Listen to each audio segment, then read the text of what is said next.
అందరికీ నమస్కారం. నా పేరు Rama. 'I hate you Ravan' 5వ భాగం. రచయిత బుజ్జి గారు. నిధికి భయంగా ఉంటుంది ఆ రూమ్‌ని చూస్తుంటే. 3 నెలలు ఆ రూమ్‌లో నరకం చూసింది కదా రావణ్ చేతిలో. అందుకే ఏ మూల చూసినా తనలో భయం స్టార్ట్ అవుతుంది.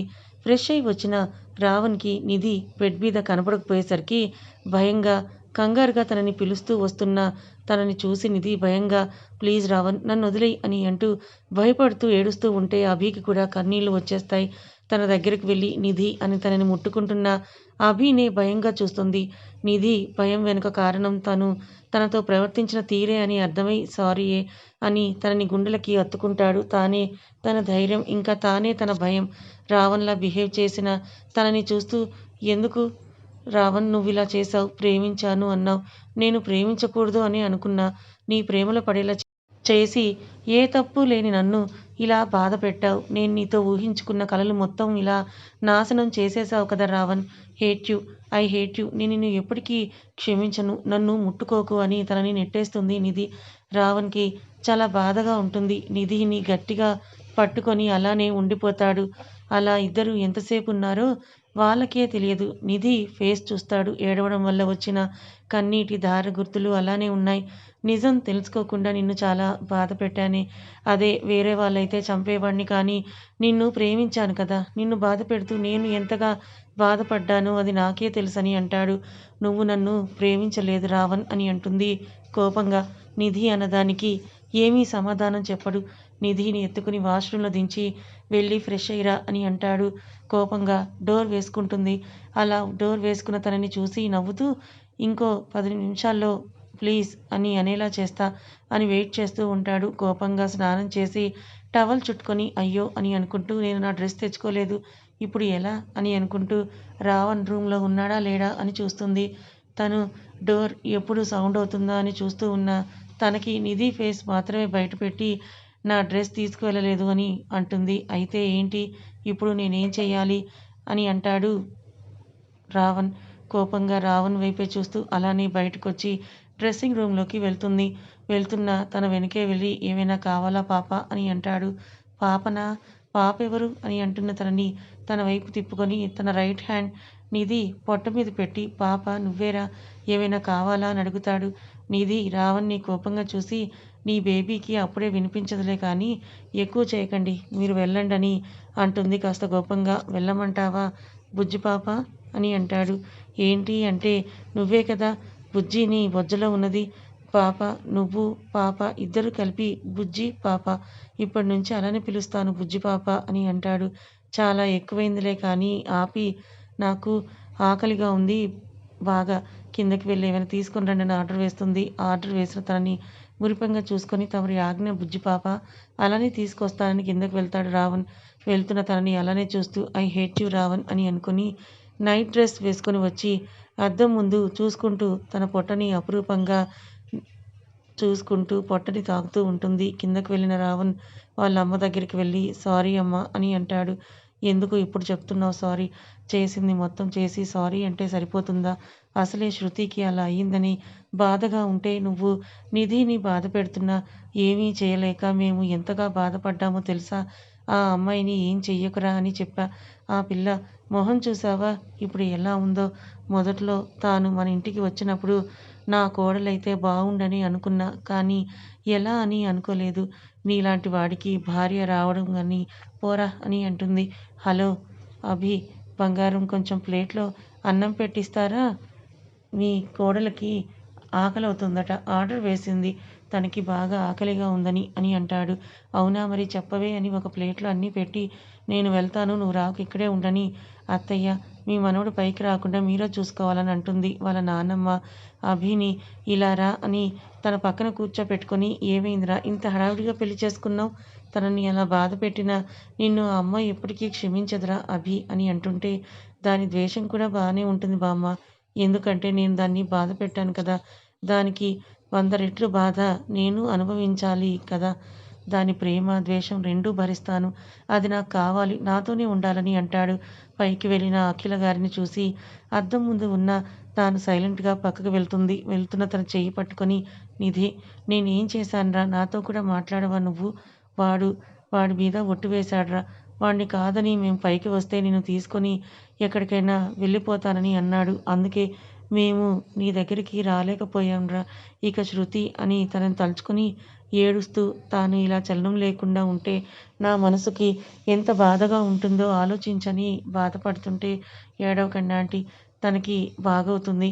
ఆంటీ కాదు నిధి, అత్తమ్మ అని అంటుంది. మరి నిధి తనని అత్తమ్మ అని అంటుందా? చూడాలి. కడపలో అభి నిధిని తీసుకొచ్చాక నివేద్ కూడా జీవన్‌కి చెప్పి స్టార్ట్ అవుతాడు. నివేద్ శృతి గురించి వస్తాడు శృతిని చూడ్డానికి. శృతికి మెడిసిన్ ఇచ్చి పడుకోబెడుతుంది అఖిల గారు. సో, అవి పవర్‌ఫుల్ మెడిసిన్ అవ్వడంతో శృతి పడుకుంటుంది. వేద్ వాళ్ళ ఇంటి వెనుక నుంచి లోపలికొస్తాడు. శృతి రూమ్ తనకి తెలుసు కాబట్టి విండో నుంచి లోపలికి వస్తాడు. లోపలికొచ్చిన తాను చలనం లేకుండా ఉన్న శృతిని చూసి తన దగ్గరికి వెళ్ళి తననే చూస్తూ ఉంటాడు. నా కోసం, నా వల్ల నువ్వు ఆ రోజు బయటికి రావడం వల్లే ఇప్పుడు ఈ పరిస్థితిలో ఉన్నావు. నేను చెప్పాను నీకు. నా బాధ్యత కేవలం నిధిని కాపాడడమే. ఎట్నుంచి ఎవరు వచ్చి ఏం చేస్తారో తెలియదు నన్ను. నా లైఫ్‌తో పాటు నీ లైఫ్‌ని కూడా నేను రిస్క్‌లో పెట్టాలని అనుకోలేదు. అందుకే నీ మీద ప్రేమ ఉన్నా లేదని చెప్పాను. ఇప్పుడు చెప్తున్నా విను. ఐ లవ్ యూ అని తనని తన గుండెలకి హత్తుకుంటాడు. నీ జీవితం ఇలా అవ్వడానికి కారణమైన వాడిని నేను వదలను. వాడి రక్తం కళ్ళ చూస్తాను అని తన నుదుటి మీద ముద్దు పెట్టి తనని అలానే పట్టుకుంటాడు. తన స్పర్శ అతనికి అర్థమయిందో ఏమో, శృతి కళ్ళల్లో నీళ్లు వస్తూ ఉంటాయి. తన మనసు తనకి చెప్పిందేమో, తన ప్రాణం తన దగ్గరే ఉన్నాడు అని. శృతి శృతి కళ్ళల్లో వస్తున్న నీళ్లను తుడిచి, నీకు అర్థమైంది కదా నేనిక్కడే ఉన్నానని. ఇంత పిచ్చేంటే నీకు నేనంటే? ఆ రోజు నేను కొంచెం ముందుగా వచ్చుంటే వాడి చేతిలో నువ్వు ఇలా అవ్వకుండా ఉండేదానివి. వాడిని ప్రాణాలతో వదలను అని తననే అలానే పట్టుకుంటాడు. అప్పుడే డోర్ తీసుకొని ఒకరు లోపలికొస్తారు. మొదట ఎవరా అని కంగారు పడతాడు. వచ్చింది రావణ్. తనని చూసి ఎలానే శృతి దగ్గర కూర్చుంటాడు. ఇలా దొంగతనంగా రావాల్సిన అవసరం ఏంటి బావా నీకు? నువ్వు వస్తానంటే నాతో పాటే తీసుకొని వచ్చేవాడిని కదా అని అంటాడు. నాకు కారుంది. నీ కారులో రావాల్సిన అవసరం ఏంటి నాకు? అని శృతి నుదుటన ముద్దు పెట్టి ఐ లవ్ యూ బంగారం అని తనని పడుకోబెట్టి రావణ్ వైపు చూసి రేపు ఉదయం 10 గంటలకి నా చెల్లికి పుట్టింటి సారితో వస్తానని అన్నాడు. వెళ్తున్న తన బావని పిలిచి గట్టిగా హగ్ చేసుకొని సారీ బావా అని అంటాడు. ఎందుకు అని అడగడు నివేద్. నేను ఏమి నిధిని కాదు, వదులు, ఎవరైనా చూస్తే అస్సలు బాగోదని అంటాడు నివేద్. రావణ్‌కి నవ్వొస్తుంది. నివేద్ అన్న మాటలకి నవ్వేస్తూ మీ చెల్లి ఇప్పుడల్లా నన్ను దగ్గరికి రానివ్వదు కదా బావా! అందుకే నిన్ను పట్టుకున్నానని అంటాడు.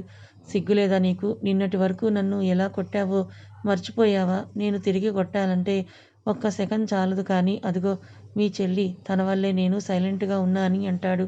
నిజంగా మా చెల్లంటే నీకు ప్రేమనా? అని అంటాడు. ఈ ప్రపంచంలో నాకు నా చెల్లి ఎంత ముఖ్యమో, ప్రేమతో మీ చెల్లి కూడా అంతే.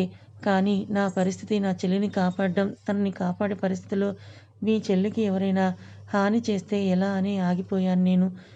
మీ చెల్లి కోసం అంత రిస్క్ ఎందుకు బావా? తన కోసం విక్రాంత్ రెడ్డి ఒకడు. వాడిని నువ్వు బాగా కొట్టి పక్కకి పడేశావు కదా!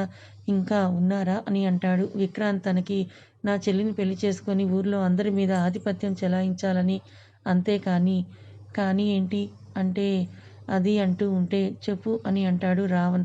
తను మా చెల్లి కాదు. తను మా నాన్నగారి వాళ్ళ ఫ్రెండ్ కూతురు. వాళ్ళు ముంబైలో ఉండేవాళ్ళు. ఒకరోజు మా ఊరి తిరునాళ్ళకొచ్చి నిధిని మా దగ్గరిచ్చి వెళ్ళిపోయారు. వాళ్ళు ఎక్కడికి వెళ్లారో, ఏమయ్యారో కూడా తెలియదు కానీ ఒక 3 ఇయర్స్ బ్యాక్ నిధి కోసం వాళ్ళ నానమ్మ, తాతయ్యంట వచ్చారు. వాళ్ళు చాలా డేంజర్ మనుషులు. వాళ్ళ బ్యాక్‌గ్రౌండ్ అంత మంచిది కూడా కాదు. అది తెలిసి అమ్మా, నాన్న వాళ్ళకి తనని ఇవ్వమన్నారు. కానీ వాళ్ళు వినలేదు. ఎలా అయినా తనని తీసుకొని వెళ్తాము అని వాళ్ళ కూతురు, కొడుక్కి తనని ఇచ్చి పెళ్లి చేయాలని వాళ్ళ కోరిక అని చెప్పారు. అసలు ఏం అర్థం అవ్వలేదు నాన్నకి, అమ్మకు. ఈ విషయాలు ఏవీ నిధికి తెలియదు. వాళ్ళ నాన్న గురించి సెర్చ్ చేస్తే తాను ఒక డాన్ అని, తనకి ప్రమాదం ఉందని తెలిసే కాలేజ్ ఫ్రెండ్ అయిన మా నాన్నని కలిసి మా ఊరు వచ్చి నిధిని మా దగ్గర ఉంచి వెళ్లారు. అసలు వాళ్ళు ఉన్నారో లేరో కూడా తెలియదు. నిధికి తాను నివేద్ సొంత అన్నయ్య కాదు అని తెలిస్తే వాళ్ళ నాన్న పెద్ద డాన్ అంట. మరి నిధికి తన గురించి తెలుసా? నివేద్ వైపే చూస్తూ రావణ్. ఇప్పుడు నా బంగారం డాన్ కూతురా? నా బంగారం నార్మల్ గర్ల్ కాదన్నమాట. ఒక రౌడీ అన్నయ్య, ఒక డాన్ నాన్న అని అంటున్న రావణ్‌తో ఒక రావణ్ లాంటికి భర్త కూడా అని అంటాడు నివేద్. ఇక నేను వెళ్తాను అంటాడు వేద్. ఇంకా ఏమీ చెప్పలేదు నువ్వు. చాలా విషయాలు తెలుసుకోవాలి నేను. ఎటు నుంచి ఎవరు వస్తారో మరి నా బంగారం కోసమని అంటున్న రావణ్‌తో అందుకే తను నా దగ్గర ఉంటుంది అన్నాను అంటాడు. అంటే నేను తనని కాపాడుకోలేనా? అది నీకే తెలియాలి కానీ నిధిని నేనెప్పుడూ కాపాడుకుంటూనే ఉంటా. తన దగ్గరకు ఏ ప్రమాదం రావాలి అన్నా అది నన్ను దాటే రావాలని చెప్పి విండోల నుంచి దిగి వెళ్ళిపోతాడు. అలా వెళ్తున్న తనని బావా నెక్స్ట్ టైం ఇలా కాకుండా డైరెక్ట్‌గా రా. కావాలంటే నేను హెల్ప్ చేస్తా డోర్ తీసి అని అంటాడు. ఆ మాటలు విన్న వేద్ నా గురించి వదిలేయ్. నా చెల్లి కోపాన్ని భరించడానికే సిద్ధంగా ఉండు అని చెప్పి రేపు 10కి వస్తామని అంటూ వెళ్ళిపోతాడు. వేద్‌ని చూసి చాలా నేర్చుకోవాలని అనుకుంటాడు. సొంత చెల్లి కాదని తెలిసినా తన కోసం అంత రిస్క్ తీసుకుంటున్నాడు. ఇక శృతి ఇలా అయ్యిందని తాను చెయ్యని తప్పుకి కూడా శిక్షని అనుభవించాడు. నేను నిజంగా రావణ్ణే నిధి అన్నట్టుగా అని అనుకుని వాళ్ళ చెల్లిని చూస్తాడు. ఎందుకో తన ఫేస్ ఈరోజు చాలా ప్రశాంతంగా ఉందనిపించింది. అది వేద్ స్పర్శ అని తనకి తెలిసిందేమో అని అనుకుని నువ్వు తొందరగా లేమ్మా. మా బావ పాపం రోజు నీ కోసం విండోస్ దూకి రావాలని అంటాడు. అప్పుడు తన ఫేస్ కొంచెం విచ్చుకుంటుంది. పెదాలు చిన్నగా కదులుతాయి. తనని చూస్తూ నువ్వు తనని ప్రేమించిన విషయం నాకు ఎందుకు చెప్పలేదు అని అంటూ ఓకే అయిపోయింది కదా!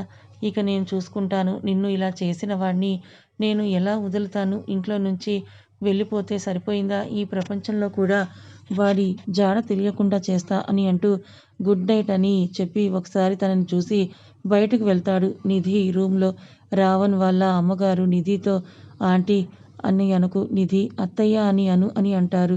సారీ ఆంటీ నేనేమి మీ కోడల్ని కాను. ఎప్పటికీ అవ్వను కూడా. మీ కొడుకు నాకిష్టం లేకుండా పెళ్లి చేసుకొని తీసుకొచ్చాడు. నాకు ఈ రూమ్‌లో ఉంటే నరకంలో ఉన్నట్టుగా ఉంది.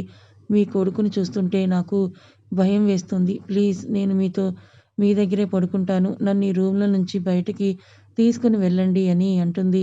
నిధి భయం, బాధ అర్థమవుతున్న అఖిల గారు సరే నిధి నా దగ్గరే పడుకుందువు గాని కొంచెం తిను అని అంటుంది. వద్దాంటీ ప్లీజ్ నేనిప్పుడు ఏమీ తినను అని అంటున్న నిధితో అప్పుడే అక్కడికి వచ్చిన రావణ్ ఏంటే ఆకలిగా లేదా నీకు అని అంటాడు. సడన్‌గా వినిపించిన రావణ్ గొంతుకి భయంగా అఖిల గారి చెయ్యి పట్టుకుంటుంది. ఏమన్నా యాక్టింగా? ఆకలంటావు, ఇప్పుడు వద్దు అంటున్నావు. ఇంతసేపు నోరు బాగానే లేపావు కదా! ఇప్పుడు నాకు భయపడుతున్నట్టుగా అలా యాక్ట్ చేస్తున్నావా? అని అంటాడు. వాళ్ళ అమ్మ చేతిలో ఉన్న ప్లేట్ తీసుకొని నువ్వెళ్ళమ్మా అని అంటాడు. నిధి అఖిల గారి వైపే చూస్తుంది. అఖిల గారు ఒరేయ్ నేను నీకు రాముడు అని పెట్టుకున్నా కానీ నువ్వు రావణ్‌లాగా చేస్తున్నావురా అని అంటారు. నిధి చెయ్యి పట్టుకొని తను ఈరోజు నా రూమ్‌లోనే ఉంటుందని అంటుంది. మరి రావణ్ నిధిని వెళ్ళనిస్తాడా వాళ్ళ అమ్మతో పాటు? కథ ఇంకా ఉంది. మరి రావణ్‌కి తెలిసిన విషయాలు కొన్నేనా? ఇంకా తెలియాల్సినవి చాలా ఉన్నాయా? అసలు నిధి డాన్ కూతురేనా? వేద్ తన సొంత చెల్లి కాకపోయినా ఎందుకు తనని కాపాడుకుంటున్నాడు? మరి వేద్ తన అన్న కాదని నిధికి తెలిస్తే తన రియాక్షన్ ఏంటి? అభిని అసహ్యించుకుంటున్న నిధి మరి నిధి ప్రేమను అభి గెలుచుకుంటాడా లేదా? మరో పక్క శృతి తను ప్రేమించిన వేద్ తనని కూడా ప్రేమిస్తున్నాడని తనను ప్రేమని వ్యక్తపరిచాడని తెలిస్తే శృతి రియాక్షన్ ఎలా ఉంటుంది? వీళ్ళందరి జీవితాలు ఏ మలుపు తిరగబోతున్నాయో తెలుసుకోవాలనుకుంటే ఛానల్‌ని ఫాలో అవ్వండి. మీరు ఊహించిన ట్విస్టులు, మలుపులు ముందు ముందు చాలానే రాబోతున్నాయి. మరి ఈ కథ నచ్చితే లైక్ చేయండి. మరి కొంతమందికి షేర్ చేయండి. Thank you so much.